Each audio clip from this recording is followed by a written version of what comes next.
Happens. Go here with Brian Galkey, and we're Aces53. How you doing, Brian? Doing good. How are you? Yeah, I can't complain. Glad to see you here on a Thursday. You normally are taking off all these Thursdays lately because you're so busy. Yep, won't be here next Thursday, so you have to figure out who you're going to spend quality time with. It's not me. Yeah, well, that's easy. I'm sure our guest will like to be a co-host for a minute. I'm not, or actually, I think Joe Ingram. He thinks he actually said, "Could he take over the show for you?" And I'm like, "Yeah, no problem." Brian. I don't blame you. He's a good guy. I just did a post about him today. Did you? Actually, Yeah. he sent a link to somebody else to come on about scripts also, because I think scripts are so important, and everybody, they get such a bad name because people, I don't think, want to acknowledge that they need them. Right. Well, that's what's cool about today's guest is she's going to tell us how she uses scripts a little bit differently than what we've talked about with Joe and just you and I. Okay. So, is it the Fonz? It is. You're talking about the cool and everything. Your age, everything. You just lost half the audience who doesn't know who the Fonz is. Hey, I saw it on reruns. That's all I know. And even then, I didn't want to see it. What do you watch, Nick at Night? I have kids. I had kids for years, man. They're no longer at the house, thank goodness. Do you just stare at your leather jacket and miss it? Is that what the story is? Dude, the leather jacket I have is the one from Top Gun. So, move on. Okay. And back when it first came out. So the original one, not Maverick. No, the one that, not the newest one that has the Taiwan thing on it. Everybody was having problems with the original. I have one of the original ones back when the first movie came out. Gotcha. But enough about us, because it's not really about us. That's what you want. I'll bring him in if you want to introduce the Joker. Sure. I'll add her in. Let's put her. Where we go? There we go. There we go. Right. So here we have Mary Hamilton. So why do we have Mary on today? So Mary is the CEO of Mad Data IO. And we met her at one of the speakeasies. So she lives here in Dallas. And what we thought is, we've already talked to people who do automotive. I used to do technology sales as well. And we thought, why not bring in her to talk about how they use scripts, and a little bit about her company website right here, maddata.io. And then we went and stalked her on LinkedIn, right? Because I forgot to do her bio this morning. But so here's what she does, right? You want basically serving their clients, making them feel like they're not just a number. And a lot of people don't really understand cybersecurity. And so that's why she wants it to be understandable, right? And really take like the frustration out of it all. So with that, we got to meet here at the Dallas Speakeasy. I know I said that twice. Well, yes, you said we twice, and it was you. No, it was me and her. I'm talking about me and her. Ed, this isn't about you. You decided not to come. Hey, I missed one in years, and what I happens? know. Yeah. See, that's what happens. I miss meeting cool people like Mary. But we reached out to her yesterday and asked, how do they use scripts? And that's what she's going to talk about today, is really they do it in kind of a fun, different way. So with that, Mary, before we get into that, before we get into that, let's just back up a second, about scripts and everything. So Mary, what do you do? Where's your background? When I set the post up and I was looking at it, I know you're a speaker, a bunch of stuff. So how did you get into what you do? Because that's not your forte originally, right? No. So I was going to be a photographer, and I started doing photography, wedding photography, family photography, etc. And my husband started an IT company when we first got married. And then we got into this place where it was like, he needed help. And I was like, I've got a lot of ambition and drive. So I was like, I can either do my own thing or I can help him. So I decided to help him. And I helped in the background for years. So that's how I got into tech, was just the background stuff. And then the company started shifting, and then I started learning. Like, we got into some marketing groups, we got into some mastermind groups, and I was like, what the fuck? I'm like, this stuff isn't, like, it blew my mind, right? Like, all this technology out here, and the lack of communication that, unfortunately, tech people struggle to communicate effectively with people, because it's so, like, up here. It's kind of like talking to a doctor, like a neurosurgeon. You're like, can you please speak it in layman terms? And I'm like, so I'm not a tech. So I dove straight into it, started changing our company. I took over the company and really focused on cybersecurity. So that's how I got into it. It wasn't like I woke up one day and was like, oh, wow, I want to be in technology. But it's one of those great mistakes, or like, not a mistake, but the things you stumble on, and then you find that you're passionate, because I care deeply about protecting people. And I come from a military background. My family was in it. My dad passed away in the military.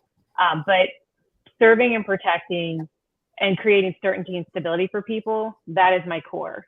And so that is a way that I found this is something that I can give value to society, is I can teach them how they can protect themselves and their data and their families, because we've never lived in a time in life where somebody from across the world can literally destroy your life with a click of a button, ever. And I'm like, that's terrifying. So that's what drove me to do it. And that's what still drives me to be so obsessed about it and passionate. And so I try not to get in my soapbox, because I'm like, let me tell you something. Da, da, da, da. And then I'm like, simmer down, Mary, simmer down. It's okay. But that's how I got into it. Yeah. So I want to go back to what you said. You said that people in your industry, they don't communicate. I think that's a common across all industries. And a lot of times people want to use your industry jargon and or Lingo. initials and all these. And it's like, no, you can't do that. You have to. I remember when I first started, I was in the computer industry. Everybody wanted to talk about this. And it's like, no, I don't want to talk about that. I want to talk about how does that work, layman terms. I was in the medical field. You never spoke, to people the way that other people spoke to them. I spoke to them how they could understand it. Yeah. And it's so important with whatever you do communication wise that you communicate their level. Yes, that has been the key. And that's going to our marketing and stuff. It's like changing everything. I try not to put we're not technology solutions. That's why I like Mad Data. It's different. You're not correlating that with technology, but everything that we do is trying to communicate it on a basic level. Like what actually, the real pain points, not, I need computers to work fast. Nobody cares. They're nobody's sitting there unless you're a system IT admin who's like, I need to know the network infrastructure and if the VPN is set up through SSL ID and I'm like, nobody cares. I just went to sleep. I apologize. I see, exactly. And I know it, but it's like, that's not what we care about. Nope. The most important. Right. And one of the reasons we're having you on today is because of scripting, right? And how important it is to get your message across the right way from the beginning so that it's uniformed. But I don't want to take any of your thunder. So let's go ahead, Brian. She's your guest. Well, that's right. Well, I'm glad you finally acknowledged that. I was sitting over here. No, she's exactly right. I started in the tech industry. I had my Microsoft certification. I had my Cisco certification. This is not about you, dude. This is about her. But we're talking about, it's all, too many people do the geek speak. And that's where people fail in that industry, is they get off to going and customers' eyes just glaze over all the time when that happens. So what was interesting that when we reached out to Mary is she talked about using direct mailers. So you want to talk about, Mary, what happens when you send those out, and then how do you use the scripts afterwards?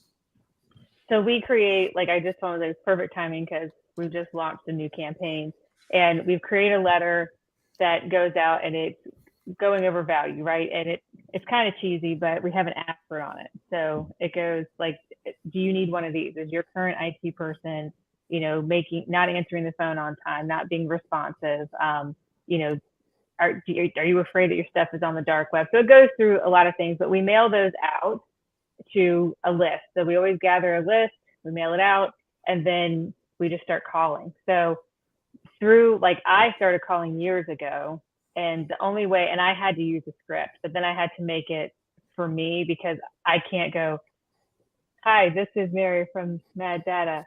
I can't do that. I had to make my personality, but keeping me on point so that I knew exactly the direction I was going to go. And then if they say yes or no, giving you the map. And I think that's the importance of having the scripts. And now that I've had to train a few people, and we've got an experienced caller now, so having him come in, but giving him the recipe, right? It's it's like baking. He's not a cook. You have to be a baker with this. So you have to follow the recipe to a T. You might be able to substitute, instead of white sugar, brown sugar, or maple syrup, something like that. But this is the recipe. So because he doesn't know our industry, so he's calling and he's having to communicate with these people about stuff that he doesn't know. So I think that is the beauty of a script, is all you have to really learn first is what you're going to say and how to respond. And then it takes a lot of the anxiety out. And that's what I found, listening to his calls yesterday. My favorite part is when I call people and I'm like, look, this is totally a sales call, right? Just know this and you probably want to hang up on me. And they're like, oh, okay. And they're like, well, what do you want? I'm like, so then I go into it, but breaking that ice. And he was doing the same thing, which I loved, because he was like, now look, you probably got this obnoxious letter in the mail, but it gives a reference point. That's what I like about the direct mailer, because then we're calling about something, not just randomly calling people, which you got to find what works. But we have found that works for us in our industry. So you hit a few things that we talked about with Joe, and then both Ed and I were talking about also is people misunderstand a script is something you have to read word for word, verbatim, like a robot. But really, it's just a checklist or a guideline to keep you going in the same direction every single call. And Joe talked about that he works with the automobile industry, and he's talking about that people would take the script and then personalize it. And that's so important, is you have to make something your own, or else it comes across as Ed's favorite word, inauthentic. Right? But authentic. It's one of those things but again, it's like if you're going to give any good speech or anything else, you have guidelines, bullet points, something just to keep you on track. And too many people try and wing it, and that's when things fall apart. It's like the training wheels on a bike, right? When you first start off, you need those. The script is a training, and then it turns into a guide. You don't need it. You just have it there. It becomes who you are. You say it all the time. And someone last week had made that comment where scripts become guides, and it's so true. And that's what it's there for. It's to help you understand, because there's nothing worse than trying to talk to somebody and have no idea what they're talking about. Right. No. And I've seen, like, watching a lot of other companies too, we're not this big yet, but when you have a big team, and then you've got, pods or whatever, it's also a way for you to measure what they're doing and how they're doing it. So if they're not closing the deals or getting appointments, then you're like, okay, where they have been, you're like, well, what's going on? So then you can always go back and listen. And then they're not using the script. Like they've literally just made up their own narrative, and it's not landing. So it's like, once you find what's hitting with people and what's resonating, you got to stick to it. Because then if you're not, you're going to see the evidence. And that's what I like about it too. It's like, if you have whatever you expect, you have to inspect. So if you are expecting to get good results, you have to be able to inspect that and then see, where it's going, why it's doing that, how it's doing that. And then you can see the results, and it always speaks for itself. I agree. I like her. Brian, you can go. All right. Yeah. I thought Joe would replace me. Make up your mind. Actually, no, we're always looking for somebody when one of us can't be here to fill in, because they're all, it's important to have, it's about sales, and it's important to know in order to have consistency, you need to have a script, especially if you have a team. And I brought this up before. We had one of the first call centers in the mortgage industry, and I trained them with my script, and we did amazing. But if they weren't, then they were doing wrong, because they were not following. Ed. Yeah, it is actually right now, because I'm talking. He's like, I've got the hat on. And after this, I have to go up to it's 4,000, 5,000 feet. So it's going to be cold. So I'm dressed to go there after I do. And but the most important thing about the scripting is, and I talked about this last week about me again, that me and my business partner at the time, we shared the same office, so that when employees came in to complain about something or ask us something, they had to ask it once. Well, but we both sold. And he's like, dude, the moment you pick up the phone, you say the exact same thing all the way through. I go, of course, that's how you're consistent. That make sure you hit all the things, that any objections you've ever had, any of this other stuff, you want to have that part of your script, and your script needs to grow with you. Whatever objection you've had multiple times, or even a new one, if it makes sense, add it into your spiel. So that way you don't have, this is from Zig Ziglar back in the day when Zig was huge. And objections should be in your script so you don't get them. Right. Yeah. And not be afraid of objections. Like, that's what I have found as we've done. It's like, you can go over, like, I would list all the objections, but when they get to it, like when the caller, they're like, and I'm like, dude, it's right there. Like, it's on the script. Like, we've put yes, no, we've put all these things, but that practice to overcome them, and it's just fear. Like, that's one thing that I like about scripts too. It's like, you eliminate it. So I'm gonna back up a little bit. If you don't understand something, you can't explain it. And if you can't explain it, then you don't understand it. If you understand something, you can control it. So what you were saying about, it's like, all those objections, you could control, you were almost like a mind reader, right? You're like, I can totally control how this interaction is gonna go, because I understand where they're at and by what they're saying. So I know it's going to go here, and then I can steer it to really where I want it to be. That is a superpower. Yeah. Okay? And that's exactly what you need to do. You control the conversation. I mean, to a point where we used to have people call and we would call them back so that you control the conversation. You don't have to do that, but when someone calls you, they control the conversation, but you don't have, sometimes you can't get them again in today's world, but back then it was totally different.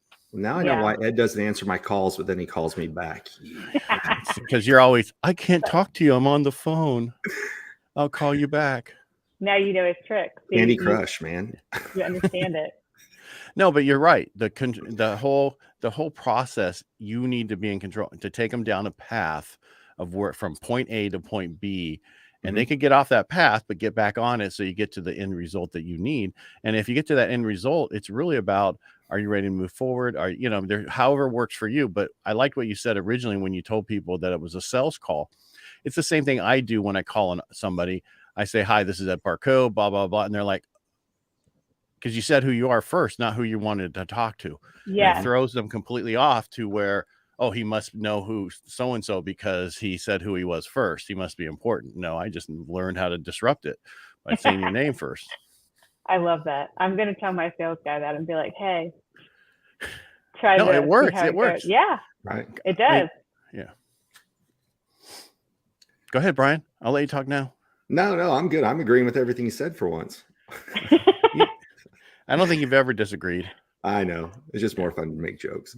But you're right. With the thing that people misconstrue is thinking, oh, I can just memorize it. You and I talked about this numerous times.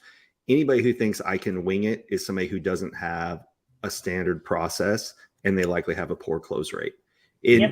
Being guilty of the same thing of calling a customer just to check in, that is always led to disaster versus writing out, why am I calling the customer? What's my goal for that call? Even that can be considered a script. So it doesn't have to be paragraphs long. It can be, what's my intention behind the call? And what am I hoping to get out of it? And then, even taking notes, like you said, updating the script by, oh, I heard a new objection, write that down. So that then you can go back and modify the script afterwards. Yeah. And you should never call and say you're just checking in. Right. That is like the worst thing you can say. What do you say? So I'm going to learn. I'm going to peel from you. No, guys. I'm just saying that was the one thing you just call and say, and I want to give you whatever the reason is. You just don't go, I'm calling to check in, because then it makes, you're just interrupting. But if you could always call with some actual purpose for the call, but just don't use the words, I'm checking in. Yeah. That's the only thing that they or say. Is this a good time? Right. That's the other one that you're not. Actually, I always do that. Oh, you do. I was thinking it's the opposite. Okay. I constantly will call people and say, I can hear in their voice, or I can hear certain things, tones and inflections. And I always ask them, which I'm told never to do in sales, is this a good time to talk? Because they'll cancel and get off. Everybody I do that with most of the time say yes, or they say, right now I'm with my kids. Can I call you back in 5 or 10 minutes? They do. I don't have that. Other people might in different industries don't do it because they're afraid they don't want that conversation. There's power in that though. When you give people autonomy, and that's what I have found, like when we do the script, like I had to modify it for me, but when I give people that power, they're much more likely to engage with me because the power's in their hands. They feel that. And then I'm like, sure, like no problem. And you're right that they will call back or they'll respond to me. Versus if I'm just like, hey, given, I guess a typical cold sales pitch to them, it just makes it a little bit more human. So Greg Reed is famous for, when he calls people, he said, hey, I need 7 minutes of your time. And he would set that expectation up front, because the first time you get a cold call from somebody, what everybody's subconsciously thinking is, how long am I going to be held hostage?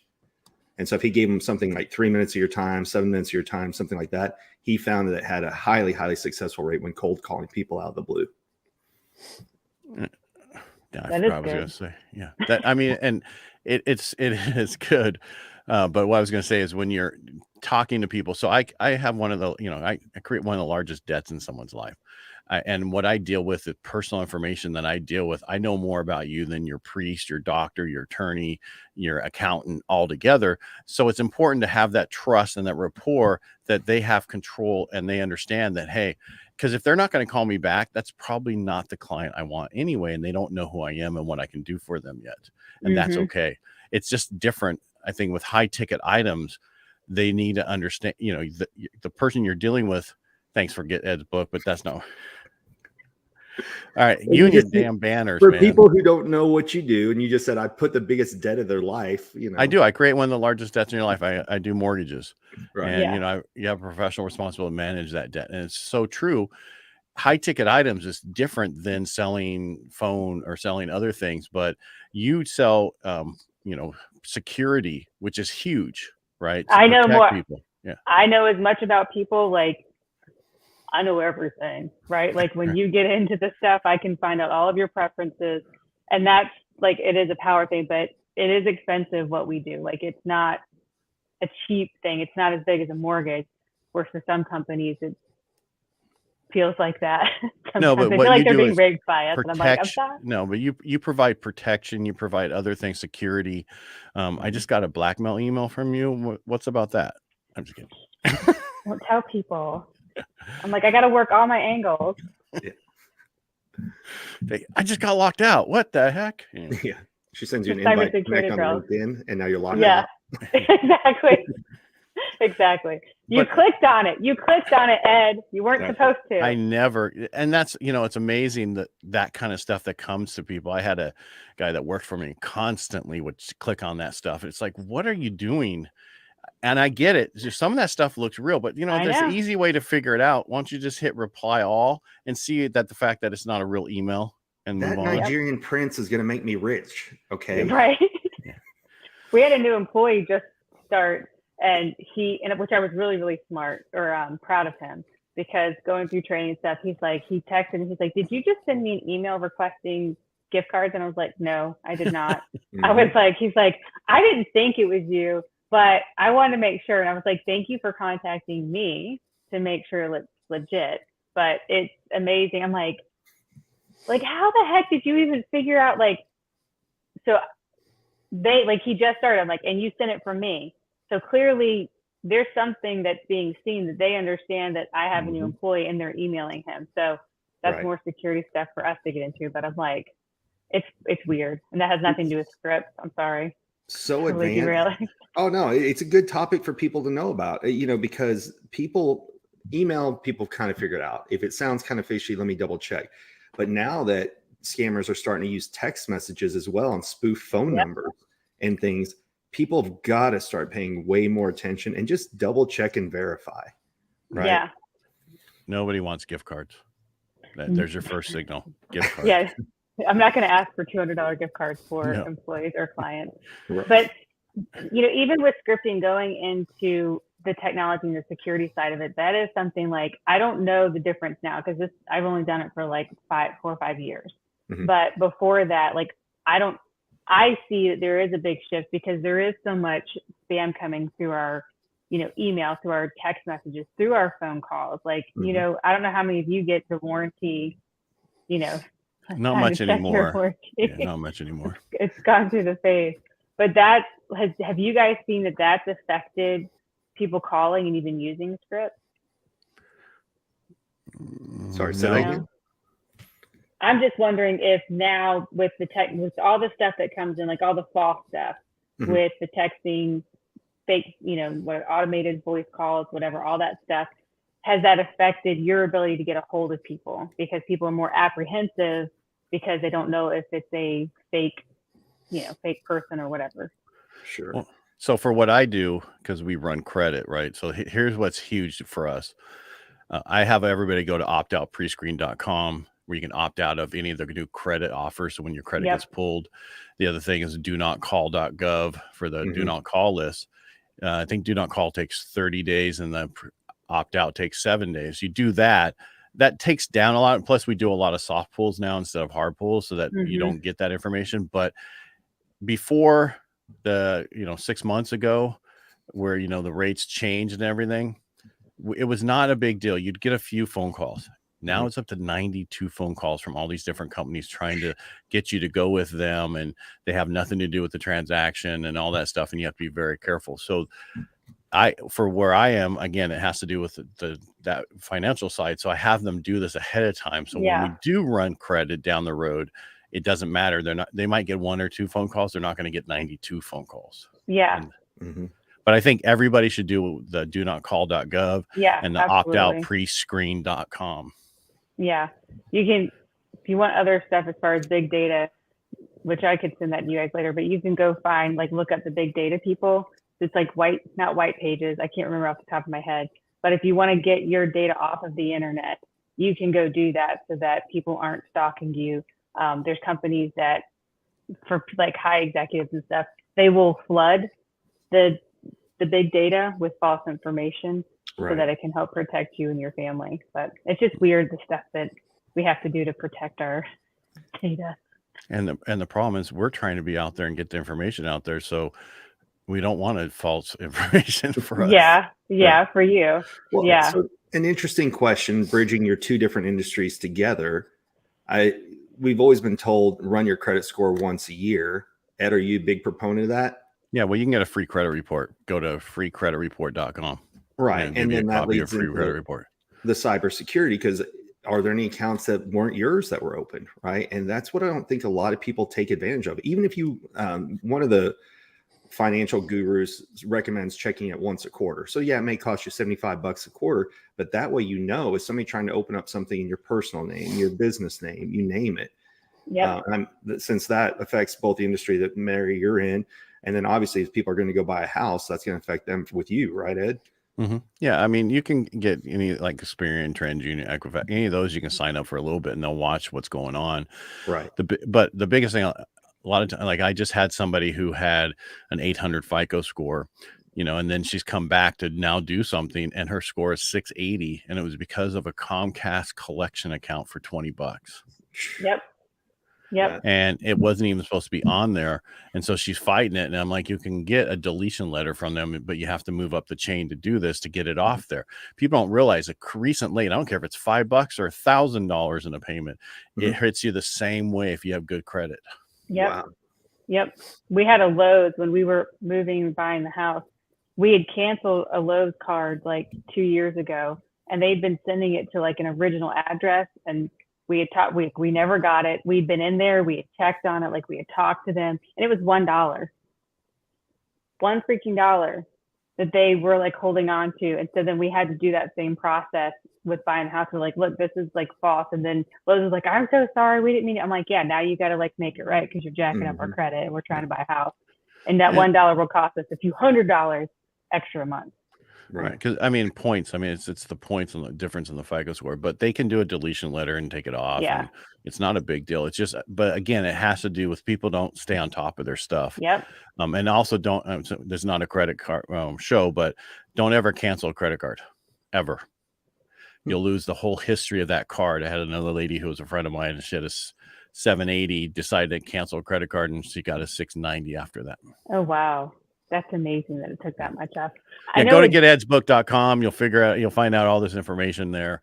That takes you to my website, and then it takes you over to Amazon, where you can purchase it, because nobody could ever spell my name right. So, because Ed's hard. Correct.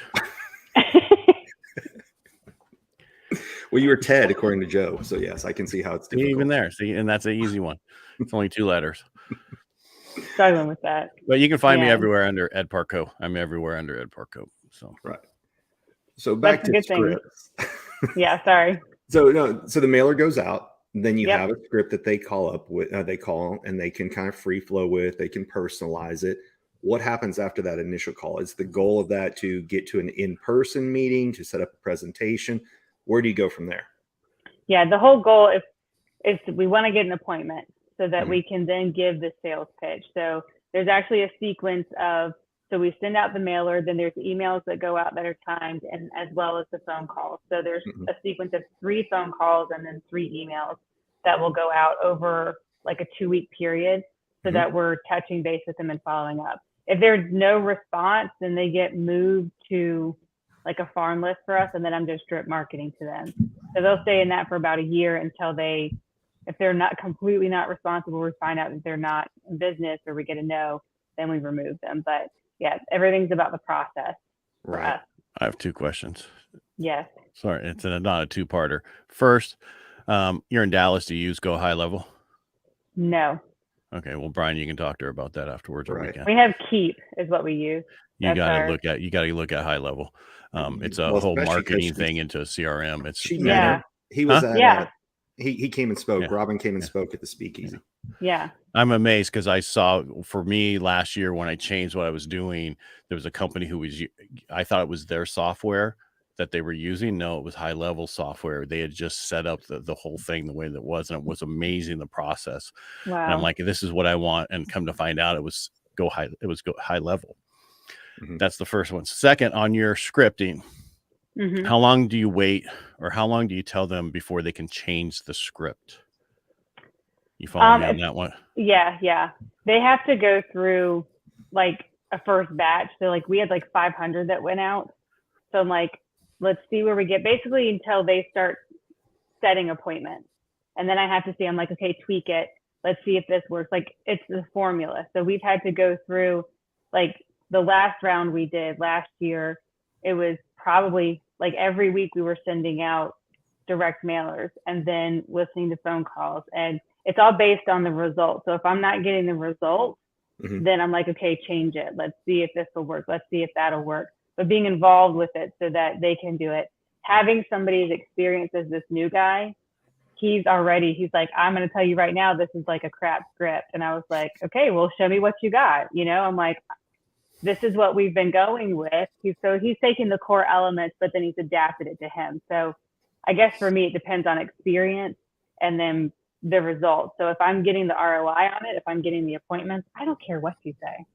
I'm like, within reason, right? But like get it in there so that we have the proof of concept, and then you're getting the results. So then take it. But I think, sorry, I'm not finished. It's my floor.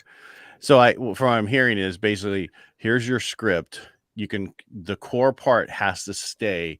How you come across and how you talk to them can be yours. Yes. And that's what I'm hearing. Okay. Yes, pretty much. Yeah. Cause the element, like the key ingredients is we sent something. I need them to acknowledge, did they receive it? And do mm-hmm. they understand it? And then do they want an appointment? So like those are the key elements in there that have to be communicated. Otherwise, and then if they can, like ideally the best outcome is finding the right person to get a hold of, because sometimes we don't have that. So if they can get that, then I'm like, sweet goals. It's awesome. Yeah, I like to talk to who handles your IT stuff. Click. Yeah. That's what we've had. That's all pain points, right? Like one of the first guys we had, he's like, hey, I'm calling to talk to you about a package you've received, and do you need help with your computers? People are like, no, I've got that handled. And I'm like, so like we had, that's the thing, listening to it and people getting the confidence to say, it's like, please. The importance of, that's why we've given you the recipe, instead of you feeling, because when you hear anybody with that lack of confidence in their voice, that tone, you're like, I am not going to waste my time whatsoever. But if you have confidence in your voice, it'll get you further than anything. Yep. Brian. Correct. Well, I was curious. We talked about mailer, email, phone calls. You get the appointment. Do you script out your appointments as well? Like in terms of putting a PowerPoint presentation or something together? Okay. Yeah. I have a discovery presentation that we go through. So for that, and that to me is the most important, because if I get that appointment, my goal from that is to make sure that we're a good fit for each other. Mm-hmm. Like, not that you just need IT services, but if I don't like you and you don't like me, like I don't want to work with you and you don't want to work with me. Yeah. So it goes through, like, there's an agenda that is set so that they know up front, we've got 30 minutes. I'm not going to go over that 30 minutes. I don't want to waste your time. So in that 30 minutes, it's like, I'm going to tell you about me, what we're doing, our belief system. And then I want to know about you. Like, where are you coming from? What are your pain points? What do you need? And then we go through, okay, here are your pain points. This is the process that we use in order to get somebody from point A to point B. So for us, like, I don't really depend on the cybersecurity, even the IT side. For me, in that initial conversation, that discovery is to find out the business and then to come up with your business needs, because technology is technology is technology. Like, anybody can drive a car and get a driver's license, right? Mm-hmm. But knowing how to drive on a sports track, or knowing how to drive an F1, race car, like, those are different beasts. So I'm like, I want to know about your business, and then what we can do to serve and protect you in your business, because there's different applications, like leveraging teams. Like, if you not having to invest in multiple streams of software that you might be doing now, it's like, okay, well, let's look at your business. Can we eliminate X, Y, Z, and then we can consolidate, and then you can be more efficient running your business using technology the way it should be used, mm-hmm. instead of feeling like I just need to throw a bunch of stuff in here to make it work, that type of thing. So yeah, we follow that. Everything is pretty much scripted and processed out for us. And that's perfect, because that's one of the things that Ed and I talked about before, is people think scripts is only when you're reading something off. So like on Tuesday, we played the beginning of Up, where he's I am a wilderness explorer, that, but really, I'm sorry, that's beautiful. Oh yeah, that's what we played. You have to watch Tuesday's episode. Yeah. And but really, we script the things that are important. And so that's why I was happy to hear you say that, is presentations need to be scripted out, because if not, you can't control the time in which you're doing that, right? And the same thing of, if you're going to go, it's not just if you're going to meet with them, you need to have an agenda so that you don't go over time. If you're doing a PowerPoint presentation, you rehearse it so you know how much time on each slide, so I can still stay within the time frame that I'm given, and I don't just show up and throw up the entire time. Yep. So, and then so you've gone, sent out the mailers, email, phone calls, you've had the face-to-face. What's the final phase of your scripting to close a deal? Then it's going to be the quote and proposal. Like, that to me is the most crucial. So like, we usually run some type of an assessment so that people know where they are. So if we've gotten past, the discovery, and they're like, hey, I'm interested. It's okay. Let's follow this process. Let's follow this script, and we need to deploy this. We need to check your system and see, what vulnerabilities you have, or where the open doors are, or, how many credentials you have on the dark web, whatever it is, to bring value to them. And then after that, it's like, okay, now we know this. We're going to bring back to you a presentation or a quote of what it would cost, because we know the amount of computers, we know the recipe. So here's the cost. Everything for us has a script, because even upon closing, once I close that deal, that post-close, that experience that they have with my brand afterwards is the most critical. Right. So that if I'm saying that I want to bring you certainty and stability, then you need to trust that I'm going to do what I say, what I'm going to do when I say I'm going to do it. So like, okay, we're going to have a kickoff call. This is the day. This is the time. This is exactly how long it's going to take. We're going to do this. You're going to meet everybody. We're going to get all the, technicalities done. Contract is signed. Then we're going to move on to your training. And so when you do training with me, I'm going to feed you, and I'm going to go over cybersecurity, because nobody wants to listen to cybersecurity. But if you have a donut, you might listen a little bit better than me. So like, everything for me is timed out, and like 45 days after, we're going to have a call so that you know what to expect, and I can check in to see how has this whole experience gone for you. And then we set up meetings. So it's like, everything from that first mail dropping to me serving you long term, there's a rhythm and a script for everything. So it goes past just the sales. I think that is the beauty of having scripts, is even, and I'm sorry if I'm like yammering too much, but what I have found beautiful is when I go to a client to check with them quarterly, especially with technology and cybersecurity, having the script of like, this is having that agenda. And so that's what becomes our script, is the agenda for a cadence with them. It's like, this is what we're going to go over, and this is what we're going to check on, and we're going to keep detailed notes. And then any objections too that come in there, we just add it to the pile. We add it to serve the client better. Very cool.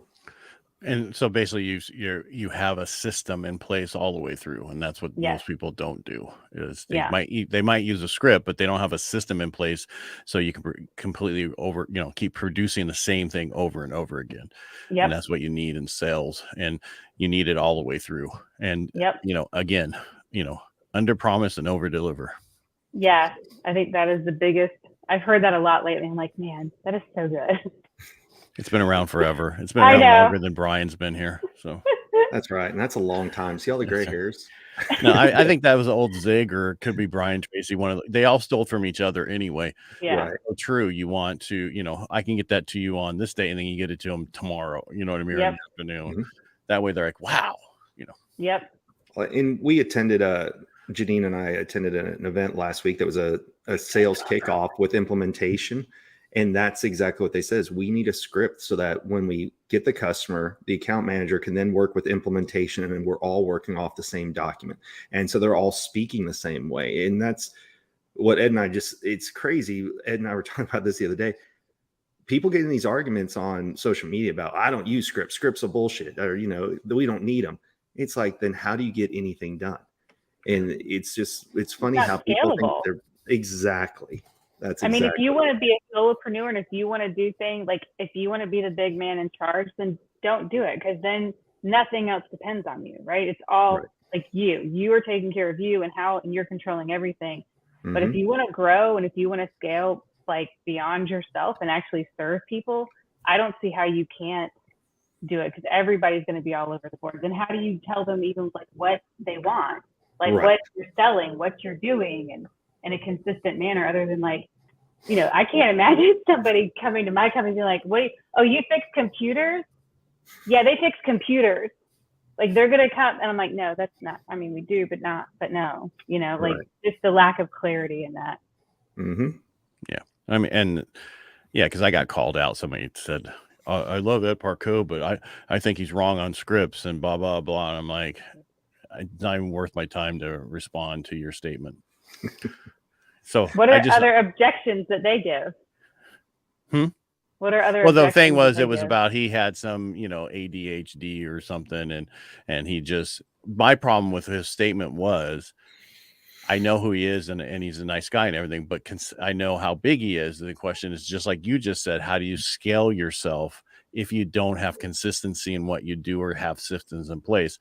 I had a tech company from the Bay Area because I'm in Modesto, California, and we were putting some in there, and she's like, "You guys are unscalable compared to what tech companies are scalable." She goes, "There is no way to scale loan officers and what you do in a way to make a lot of money." I'm like, okay, you tech companies keep thinking that. Okay. Yeah, right. It's all systems and a recipe. Anybody can figure it out. It's just how to figure it out. Right. And we talked about this before. AI is coming, but AI is going to help the beginning, but we're still going to want to talk to a human about big ticket items and what we do at the end. It's just going to make it so much easier to get to where we need to be, as what we say, like when we do our Facebook Live posts, all the stuff we do, that's scripted out by AI because we tell it what, and then it makes it work for us and it saves us hours. Mm-hmm. Right. Well, you were even talking about generating scripts for your business. You can now go to ChatGPT, say, this is my goal, write me a script. And then you personalize it after the fact. It's just, that's where the sales jobs will never go away. People making phone calls will never go away, because one of Ed's skills is he listens to what's going on in the background, what's going on with the tone of their voice. Do they sound stressed? AI will get there eventually, but people still want to know they're talking to a live person. Mm-hmm.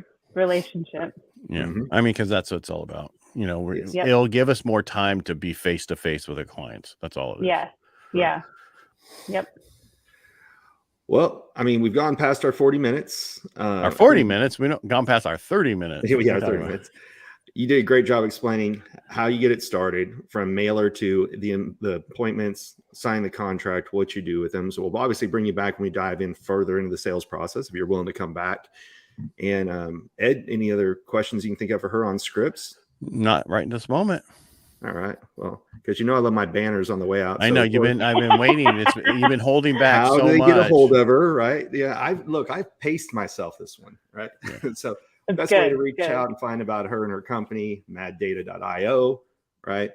Yep. Then she's got a LinkedIn that she's going to work on later, because this one's a little bit long to get to. Yeah, he told me. I was like, thank you. Thank you. I got to make it easier, more relationship driven, right? Just your name.